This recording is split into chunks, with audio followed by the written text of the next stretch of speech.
Cuando empezábamos este Evangelio, pudimos ver que su inicio parecía un prólogo o una introducción. Y así leíamos en Juan capítulo 1, en el principio era el Verbo, y el Verbo era con Dios, y el Verbo era Dios. Este era el principio con Dios. Todas las cosas por Él fueron hechas, y sin Él nada de lo que ha sido hecho fue hecho. En Él estaba la vida, y la vida era la luz de los hombres. La luz en las tinieblas resplandece, y las tinieblas no prevalecieron contra ella. Hubo un hombre enviado de Dios, el cual se llamaba Juan. Este vino por testimonio, para que diese testimonio de la luz, a fin de que todos creyesen por él. No era él la luz, sino para que diese testimonio de la luz. Y con esta introducción o prólogo podemos deducir que el capítulo final, el capítulo 21, será más o menos el epílogo. Así que leemos. Después de esto, Jesús se manifestó otra vez a sus discípulos junto al mar de Tiberias, y se manifestó de esta manera. Estaban juntos Simón Pedro, Tomás llamado el Dídimo, Natanael el de Caná de Galilea, los hijos de Zebedeo y otros dos de sus discípulos. Simón Pedro les dijo: voy a pescar. Ellos le dijeron: vamos nosotros también contigo. Fueron y entraron en una barca, y aquella noche no pescaron nada. Cuando ya iba amaneciendo, se presentó Jesús en la playa, mas los discípulos no sabían que era Jesús. En el primer capítulo de este Evangelio, el Espíritu Santo ha puesto de manifiesto lo que Cristo era antes de venir del Padre. Y ahora en el último capítulo, el Espíritu Santo nos va a demostrar cómo gobierna Cristo este mundo después de que ha regresado al Padre. Y los distintos detalles que nos aporta este capítulo 21 nos muestran unas lecciones bastante interesantes que vamos a ir detallando en el transcurso de los siguientes sermones, y que va a tratar en un tema genérico acerca del servicio. Nuestro servicio a la obra de Cristo, nuestro trabajo para el reino de Dios y todo lo que involucra las responsabilidades que todos nosotros como cristianos tenemos para el servicio del Evangelio. En el capítulo 20 hemos visto al Señor estableciendo y confirmando el corazón de sus discípulos por su palabra, diciéndoles paz. Las dos veces que se pone delante de ellos les habla de paz. Paz a vosotros. El príncipe de paz viene hablando y promulgando la paz. Les ha capacitado, como hemos visto, con el Espíritu Santo para llevar a cabo la obra del ministerio, cuando establece sobre ellos el fundamento de la Iglesia. El apóstol Pablo, en Efesios capítulo 2, versículo 20, dice que la Iglesia está edificada sobre el fundamento de los apóstoles y profetas, siendo la principal piedra del ángulo Jesucristo mismo. Por lo tanto, el fundamento está establecido sobre la doctrina de los apóstoles y sobre la doctrina de los profetas. Esto es importante que no lo perdamos de vista, porque si no nos desviaremos. Ahora que ya están capacitados, que el Espíritu Santo ya les ha sido dado en el sentido de capacitarles para hablar la palabra de Dios y enseñarnos a nosotros como Iglesia, el capítulo 21 lo encontramos dividiéndose en 7 partes, que es como la vamos a ir analizando desde el punto de vista de la enseñanza que nos aporta, repito, sobre el servicio que debemos dar al reino de Cristo. 7 partes aparecen en este último capítulo del Evangelio de Juan. Que nadie piense que porque estamos en el último capítulo vamos a terminar el sermón que viene. No, nos quedan bastantes sermones que vamos a dar. En primer lugar, encontramos en este capítulo a los discípulos trabajando en aquellos asuntos que enredan a los hombres, a pesar de que tienen una misión específica que cumplir. El Señor les había mandado algo que tenían que hacer y ellos se van a pescar. Interesante. Pedro dice: voy a pescar. Pero este ya no era su trabajo. El Señor les había encomendado que fueran pescadores de hombres. Pero Pedro sigue con lo que había hecho antes de conocer al Señor, con lo cual su disposición nos pone sobre aviso de lo que tenemos que tener en cuenta para que no hagamos nuestra propia voluntad, que es lo que de forma natural sale de nosotros. Es decir, ¿qué es lo que queremos hacer? Queremos hacer lo que a nosotros nos apetece hacer, pero otra cosa distinta es lo que Dios quiere que nosotros hagamos. Pues aquí encontramos este conflicto en la persona de Pedro. En segundo lugar, en este capítulo vamos a encontrar cómo se nos muestra la esterilidad del esfuerzo humano, porque vamos a ver a estos hombres trabajando toda la noche y no pescaron nada. En tercer lugar, vamos a ver cómo el Señor tiene que reorientarles, diciéndoles dónde tienen que llevar a cabo su labor. Y cuando el Señor los reorienta, no hemos leído todo el capítulo, luego lo podéis leer y así lo iremos seccionando en el futuro. Cuando el Señor les indica, el resultado es que la red se llenó de peces, lo cual nos muestra la necesidad que tenemos continuamente de la guía del Señor. Él ya dijo que sin mí nada podéis hacer, y efectivamente nada pudieron hacer sin Cristo. En cuarto lugar, podemos encontrar la provisión de la gracia del Señor para sus siervos. Después de que hubieron pescado, el Señor ya tenía preparado en la playa pez con todo lo que necesitaban ellos para llegar y comer. Ellos no lo prepararon para el Señor, en cambio el Señor sí que lo preparó para ellos. Es curioso cómo el Señor siempre está atendiendo las necesidades de su pueblo y cómo su pueblo está a otras cosas menos a lo que tiene que estar. En quinto lugar, se nos enseña lo que es el único motivo aceptable para servir a Cristo. Y lo que nos debe llevar a servir a Cristo siempre tiene que ser el amor a su nombre. En sexto lugar, el Señor va a hacer saber que es Él quien designa el tiempo y la forma en la que van a morir sus siervos. Y así se lo indica Pedro, la forma en la que iba a morir. Y en este sentido nos introduciremos en el oficio de Cristo como profeta. ¿Por qué se le llama a Cristo también profeta? Ya hemos visto anteriormente dentro de este Evangelio a Cristo como sacerdote, como sumo sacerdote, a Cristo como rey, y vamos a ver también en este último capítulo a Cristo como profeta. Y en séptimo lugar vamos a ver cómo el Señor concluye exponiéndoles a sus discípulos algo que tiene que ver con su regreso, la esperanza ciertísima de su regreso. Esta situación en la que el Señor se manifiesta ahora a sus discípulos es una parte muy interesante de la historia que se nos narra aquí en este último capítulo del Evangelio de Juan. En las actividades de los discípulos del Señor encontramos habitualmente un conflicto entre lo que están haciendo, aunque sea lícito lo que están haciendo, respecto a lo que deberían hacer, que es seguir el mandato en obediencia a Cristo. Y esto es lo que vamos a ver a grandes rasgos, de una manera continuada en nuestra propia experiencia. Cómo Dios nos manda qué cosas tenemos que hacer y nosotros cómo nos enredamos en los asuntos de la vida, aunque sean lícitos, pero dejando de lado aquellas cosas que el Señor nos indica en su palabra. Notamos primeramente hasta dónde llegaba la pobreza de los discípulos,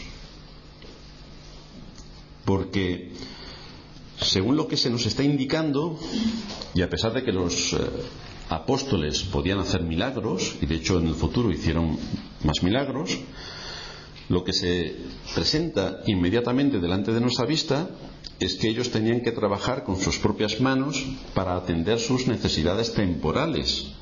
Y esto en uno de los oficios más humildes y más duros, como es el oficio de pescador. Fijaos que los discípulos no tenían ni oro ni plata, no poseían tierras, no recibían rentas, ni siquiera tenían una subvención del imperio, como hoy muchas iglesias que tienen subvenciones y entonces ya pueden vivir. Pues resulta que los apóstoles no tenían subvenciones del imperio. Y no vacilaron en volver a ejercer el oficio del que habían vivido anteriormente. Y esto lo hicieron en un paso previo antes de llevar a cabo la obra colosal de evangelizar. Ahora están un poco despistados, pero los vemos que están actuando de una manera lícita. Es notable el hecho de que algunos de los 7 hombres que se mencionan en este pasaje estaban pescando cuando nuestro Señor les llamó al inicio de su ministerio para hacerles discípulos suyos. Y es lo que estaban haciendo cuando el Señor se les manifestó también en esta ocasión. Esta coincidencia de que el Señor los llamase para ser sus discípulos, estando ellos pescando, y que ahora, después de resucitado el Señor, volviese otra vez a llamarlos cuando estaba pescando, debió hacer una profunda impresión en su corazón, especialmente en Pedro, en Santiago y Juan, que eran los que habitualmente estaban más cerca del Señor y colaboraban más con Él. El Señor los había sacado del oficio de pescadores para hacerles, como decíamos antes, pescadores de hombres. Por lo tanto, nos tenemos que preguntar: Pedro, Santiago, Juan, ¿qué estáis haciendo? Pescando peces. Si el Señor os ha llamado a pescar hombres, ¿qué estáis haciendo enredados con los asuntos que lícitamente deberíais hacer, pero es que esta no es la prioridad en la que tenéis que pensar. Esta también es una pregunta que todos debemos hacernos cuando estamos hablando de cuáles son nuestras responsabilidades para el reino de Cristo, porque todos pensamos que las responsabilidades las tiene el pastor. Y nos olvidamos de que todos somos ovejas de Cristo y todos trabajamos para el reino de Cristo, sea cual sea el lugar donde Dios en su providencia nos haya puesto, en medio de nuestros trabajos, en medio de nuestros estudios, en medio de una situación familiar, en medio de la sociedad. ¿Cuál es la aportación que cada uno de nosotros está haciendo al reino de Cristo allí donde la providencia de Dios le ha puesto? El hecho de que los discípulos eran pobres y que tenían que trabajar para sacar adelante su sustento nos da también una prueba evidente y sólida del origen del cristianismo. Porque fijaos, si nuestra Iglesia recibiera por parte del gobierno varios cientos de millones de euros, ya que nos podemos pedir, pedimos lo que nos parece más adecuado, si nos diera el gobierno varios cientos de millones de euros, podemos tener la absoluta seguridad que no estaríamos aquí. Y gracias a que el gobierno nos daría varios cientos de millones de euros, estaríamos en un lugar colosal, lleno de gente hasta arriba, y muchos de ellos querrían trabajar con nosotros como fuera, a cambio de un suculento salario, claro. Pero como no tenemos subvenciones del gobierno, y como no nos dan cientos de millones de euros, pues solamente los que estamos aquí somos aquellos que hemos sido llamados por el Evangelio, donde Dios ha puesto una fe verdadera y que nos hace seguir a Cristo en medio de cualquier tipo de situación, de conflicto, de aflicción por el que podamos estar pasando, porque buscamos algo genuino, que llene nuestro corazón y que nos lleve a servir a Cristo en medio de nuestra generación. Así estaban también los discípulos de Cristo, y por esa razón estaban solos. Cuando el Señor se dispuso a repartir panes y peces gratis, veis que había 5.000 hombres sin contar las mujeres y los niños. Siendo gratis, todo el mundo se apunta. Ahora, hay que trabajar. ¿Quiénes están trabajando? Están solos. Si hay que trabajar, el asunto cambia. Los mismos hombres, fijaos que trabajaron toda la noche en una barca, arrojando aquí y allá sus redes sin pescar nada. Los mismos hombres que tuvieron que trabajar afanosamente para ganar su pan, esos mismos hombres fueron los fundadores de la todopoderosa Iglesia de Cristo, que predicó el Evangelio a lo largo de los siglos y que hasta nuestros días ha alcanzado el mensaje del Evangelio que aquellos pobres hombres perdidos en una barca en medio del mar de Tiberias estaban predicando. Aquellos pobres hombres. Ellos fueron hombres que, exceptuando un caso 2, no tenían cultura. Pero a pesar de eso pusieron en jaque a los ingeniosos sistemas de la filosofía griega y cerraron la boca de sus defensores por medio de la predicación del Evangelio. Nosotros predicamos a Cristo crucificado, nosotros predicamos a Cristo resucitado, y esto cerró la boca de las grandes corrientes de la filosofía griega que en aquel momento estaban tan en boga como hoy.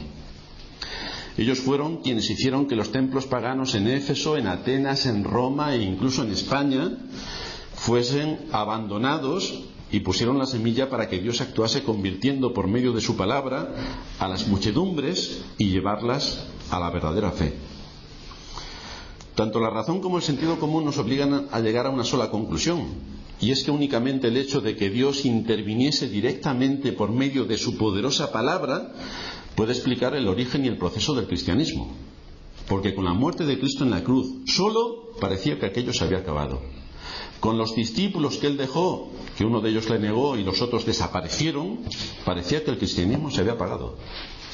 Parecía que no había nada que hacer respecto a cómo iba a ser anunciado el Evangelio hasta el fin del mundo. Y a pesar de todos los obstáculos, a pesar de que Satanás pensó que aquella era su victoria, resultó ser el día de su derrota. Y a pesar de la fragilidad de todos los hombres que colaboraron con Cristo, a pesar de sus graves pecados, a pesar de sus caídas, a pesar de sus debilidades, nosotros tenemos hoy el Evangelio, que ha sido transmitido a través de los siglos, y donde muchas almas han sido llamadas por la palabra de Dios a la salvación. Así que empezamos nuestro texto. Después de esto, Jesús se manifestó otra vez a sus discípulos junto al mar de Tiberias y se manifestó de esta manera. Después de esto, dice Juan. Juan siempre delimita una sección respecto a la otra.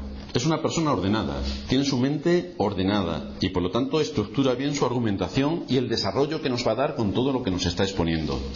Después de esto, Jesús se manifestó otra vez. Ya se había manifestado anteriormente.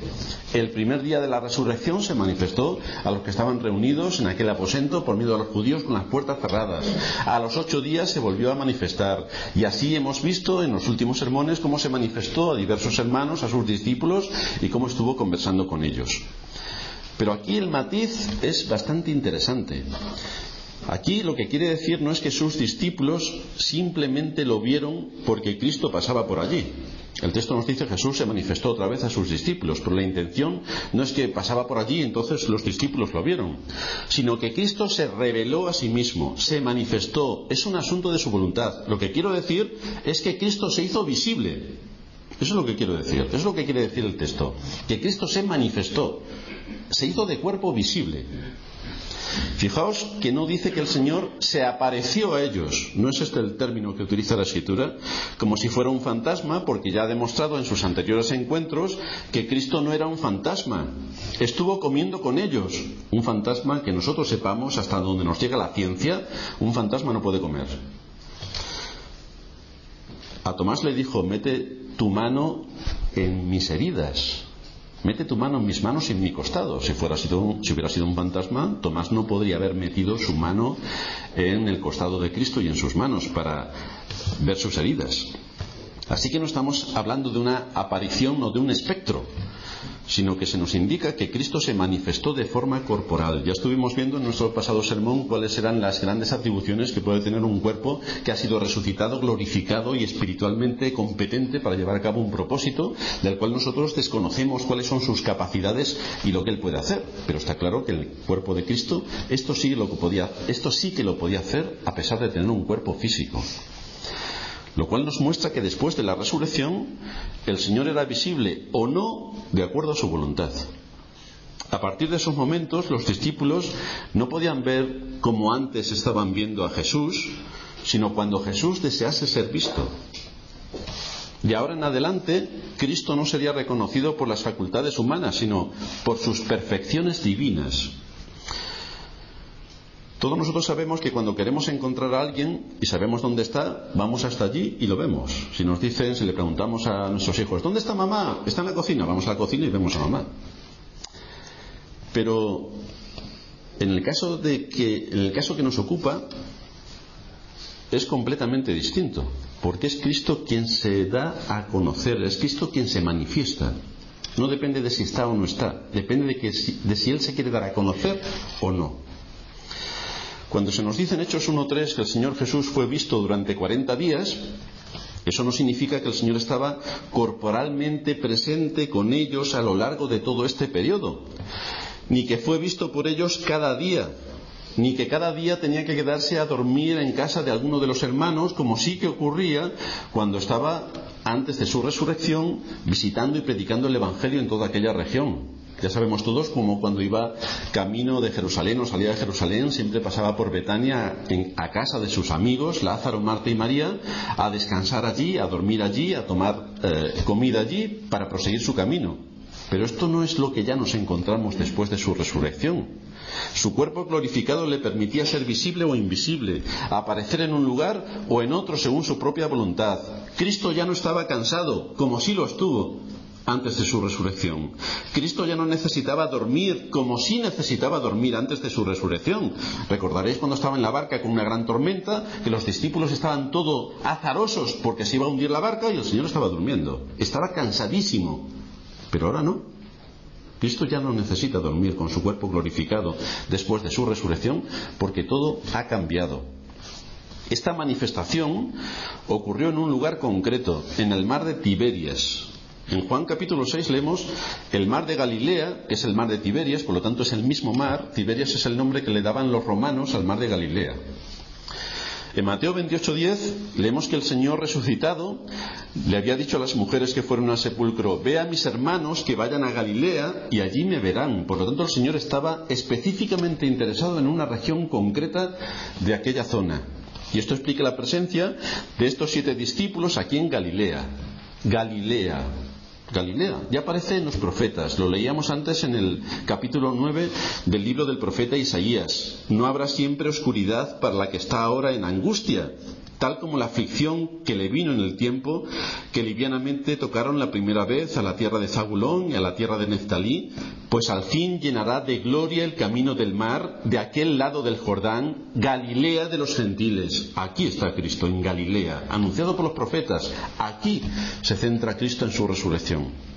De una región que estaba sumida en la oscuridad, brotó la luz que alumbró a las naciones. Y aquí en esta tierra encontramos al Señor resucitado durante los días que estuvo en el mundo antes de su ascensión.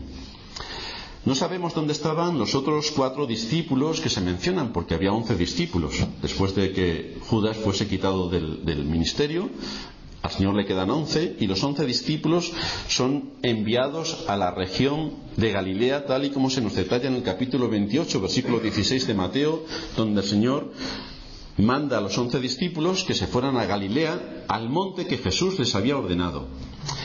Pero en vez de estar reunidos atendiendo al mandato de su maestro después de su resurrección, Pedro estaba trabajando para obtener los recursos necesarios que le permitiesen mantener la vida y los ingresos de todo lo que necesitaban para seguir viviendo.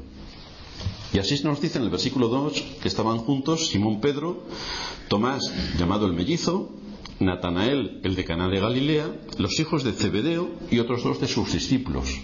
De los 11, 7 están juntos. Fijaos cómo Tomás es nombrado junto a Pedro, como si ahora estuviese integrado ya por fin en el círculo de aquellos con quienes debía haber estado integrado desde el primer día de la resurrección. Recordaréis que cuando el Señor se apareció la primera vez estaban todos menos Tomás. Y allí mostró su incredulidad, y no fue sino hasta el segundo domingo cuando Tomás ya estaba juntamente con el resto y pudo manifestarse de nuevo el Señor y llamarle la atención porque había sido un incrédulo. Ahora Tomás está juntamente con el resto de los discípulos, con estos 7 discípulos. Estaba donde debía estar. Su corazón ya había sido cambiado y se mantenía al lado de sus compañeros de ministerio. De Natanael solamente leemos de él en Juan 1:45, y probablemente es el que también se llama Bartolomé en Mateo capítulo 10 versículo 3. Luego están los hijos de Zebedeo y luego otros 2 discípulos de quienes no se menciona su nombre. Pero a aquellos que encontramos aquí es interesante que podamos analizar lo que cada uno de ellos eran, porque fijaos de qué manera están nombrados. Empiezan el Evangelio nombrando en primer lugar a Pedro. Pedro. ¿Por qué Pedro ocupa aquí el primer lugar? Todos recordaremos lo que era Pedro, ¿no? Pedro es quien con juramento y maldición negó al Señor 3 veces. Y aparece aquí en primer lugar. Sin embargo, este hombre mostró su arrepentimiento cuando lloró amargamente y suplicó su perdón. Lo cual nos muestra que efectivamente todos caemos y podemos caer como Pedro, pero todos también, como Pedro, podemos ser reconciliados con Dios si hay arrepentimiento verdadero, si hay confesión de pecado y si hay restitución del agravio. ¿Te das cuenta que todos estos son los ingredientes que se requieren para un verdadero arrepentimiento? De la misma manera que la Escritura demanda esta disposición para perdonar por parte de Dios, nosotros también debemos tenerla en cuenta a la hora de perdonar o ser perdonados. Que no vale decir como los niños pequeños: perdón, papá, y desaparecen. No. ¿Has pecado contra tu hermano? Debes confesar tu pecado. Es decir, debes definir de qué estás hablando. Porque si uno solamente dice perdón, uno no sabe a qué se está uno refiriendo. Hay que definir el pecado de que se está hablando. Hay que mostrar arrepentimiento y después hay que restituir el agravio. Donde se haya cometido el pecado se debe buscar la oportunidad de desagraviar al agraviado, porque si no se hace esto no se puede obtener el perdón. Este es un principio que Dios establece en cuanto al arrepentimiento respecto a Él, y evidentemente también nos marca los principios para cómo tenemos nosotros que pedir el perdón delante de nuestros hermanos. ¿Qué podemos decir de Tomás? Tomás aparece en segundo lugar en esta lista, y su actitud desde luego ante la resurrección de Cristo es bastante triste. Pero vemos también que es un hombre que mostró, a pesar de su incredulidad, mostró una disposición de servir a Cristo y de arrepentimiento, con lo cual también fue integrado en la comunión del resto de los discípulos. Así que encontramos en primer lugar a Pedro, con su negación de 3 veces, con juramento y maldición. Encontramos en segundo lugar a Tomás, a pesar de su incredulidad y de todo lo que había dicho respecto a Cristo. En tercer lugar aparece Natanael. Este discípulo ocupa un lugar discreto en los evangelios. No tenemos mucha información acerca de él, así que no podemos hablar más de lo que la Escritura dice. Luego aparece en cuarto lugar los hijos de Zebedeo, que también, como sabéis, son los llamados hijos del trueno por su carácter un tanto explosivo. Pero uno de ellos era Juan. Tenía un carácter explosivo. Pero como durante el ministerio de Cristo este carácter fue cada vez más siendo corregido, hasta el punto que entró en una comunión bastante íntima con Cristo, porque el Señor mismo le llama el discípulo amado, aquel que se recostaba en el pecho del Señor. Finalmente aparecen otros 2 discípulos de los que, como decíamos antes, no se menciona su nombre. Pero aquí vemos una expresión de la gracia de Dios al salvar pecadores. Y vemos cómo su gracia invierte los términos. Es decir, el que más lejos debería estar por sus graves pecados sería Pedro, y resulta que es el que está en primer lugar. El que le seguiría en el orden podría ser Tomás, y resulta que está en segundo lugar. Así que vemos cómo el Señor cambia los términos que nosotros como humanos hubiéramos hecho exactamente al revés, pero el Señor lo pone en ese preciso orden para que veamos que cuando el pecado abunda, ¿qué nos dice Pablo? Sobreabundó la gracia. Cuando el pecado abundó, sobreabundó la gracia. Y encontramos a Simón Pedro con su ímpetu natural, que les dice al resto de discípulos: voy a pescar. Versículo 3. Ellos le dijeron: vamos nosotros también contigo. Así que fueron y entraron en una barca, y aquella noche no pescaron nada.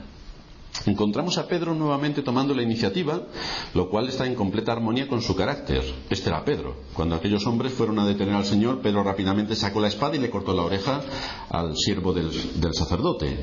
Y en distintos momentos vemos a Pedro liderando rápidamente cualquier tipo de asunto y en algunas ocasiones enfrentándose al Señor. Pues aquí vemos a Pedro nuevamente en la misma disposición. Es importante que tengamos en el contexto cristiano y en general cualquier país que se precie de ser un país y de llegar a algún sitio necesita hombres con valor. Y en la Iglesia necesitamos hombres con valor. Hombres que tomen la iniciativa y hombres que estén dispuestos a trabajar. Y que sean hombres, no que sean niñatos, que sean hombres, que estén dispuestos a hacer lo que haya que hacer por servir a Cristo. Ahora bien, tenemos que orientar las capacidades para hacer la voluntad de Dios y no la nuestra. Tenemos que orientar las capacidades para que nosotros sirvamos a Cristo y no sirvamos a la Iglesia bajo el pretexto de servir a Cristo, cuando estamos sirviendo a otros intereses que no son los de Cristo y que no son los que Dios ha establecido como una base sólida en cuanto a la misión que tiene que llevar a cabo una Iglesia. Muchos comentaristas dicen que los discípulos estaban actuando correctamente en esta ocasión. Pero no siempre tenemos que estar de acuerdo con los comentaristas.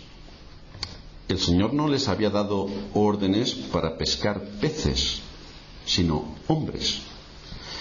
Por lo tanto, podemos deducir que estaban actuando de acuerdo a los dictados de su voluntad, de acuerdo a su necesidad, pero no de acuerdo al mandato de Cristo, quien específicamente les había dicho que se fuesen a Galilea, al monte, y que allí le esperasen.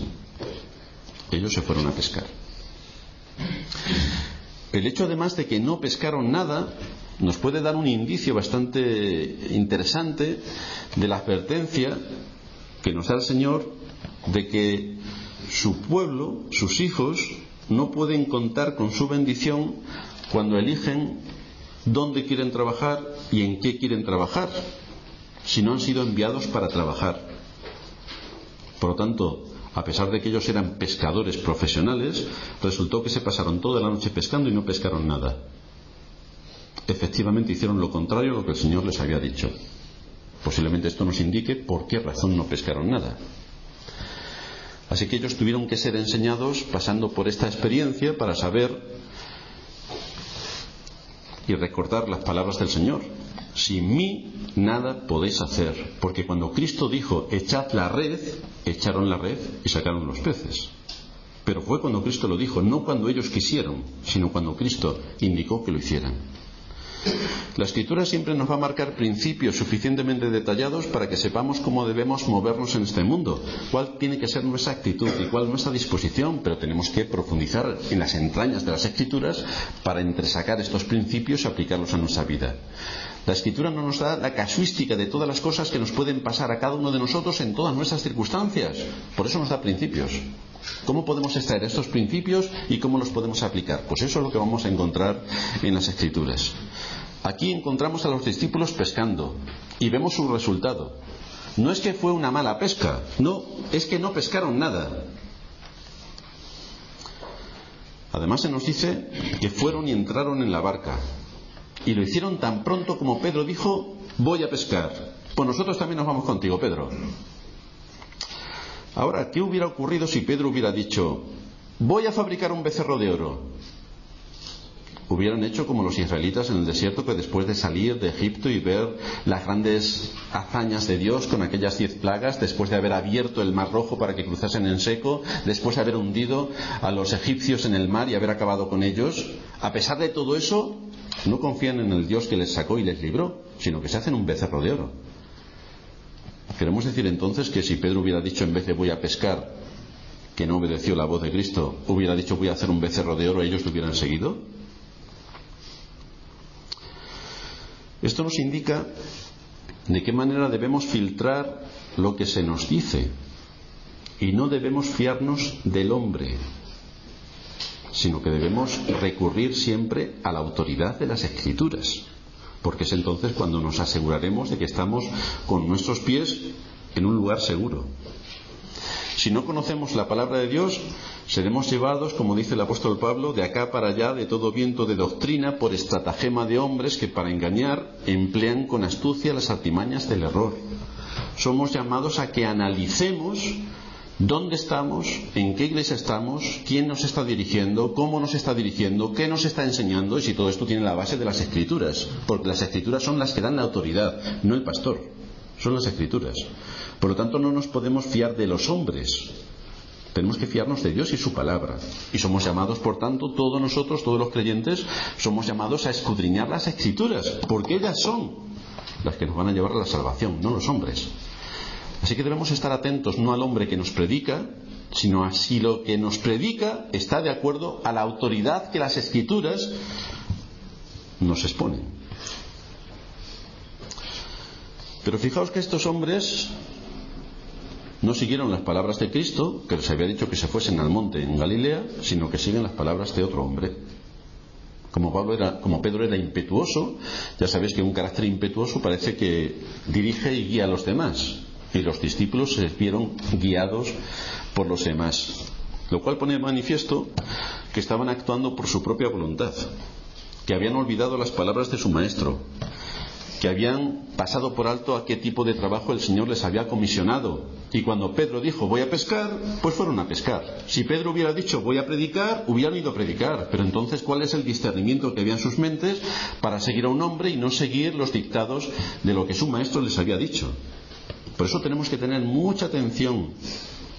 Estamos en un contexto de iglesia. Tenemos que ser rigurosos con las Escrituras, porque el pastor de la iglesia tiene su autoridad delegada de las Escrituras. Él no es la autoridad, tiene una autoridad delegada de las Escrituras. Y nosotros como padres tampoco somos la autoridad, tenemos una autoridad delegada de las Escrituras. Y los hijos tienen que respetar no a los padres porque son los padres, sino porque es la autoridad delegada por Dios marcada en las Escrituras. Por lo tanto, los hijos le deben obediencia a sus padres. Los hijos le deben obediencia a sus padres. Pero encontramos estos hombres que siguen a Pedro. Cuando ya iba amaneciendo, se presentó Jesús en la playa, mas los discípulos no sabían que era Jesús. Este mas o este pero, los discípulos no sabían que era Jesús, nos está añadiendo una confirmación de lo que hemos dicho anteriormente. El que estos discípulos no reconocieran al Señor indica que no estaban pensando en que el Señor podría estar por allí. Entonces uno ve a alguien a lo lejos en la playa, ¿y quién va a pensar que era el Señor? Es que no lo estaban esperando. Por lo tanto, como no lo estaban esperando, estaban metidos en sus negocios, estaban enredados en su trabajo y ausentes por completo a aquel mandato que el Señor ya les había dicho de que le esperasen. Ellos estaban enredados en sus negocios.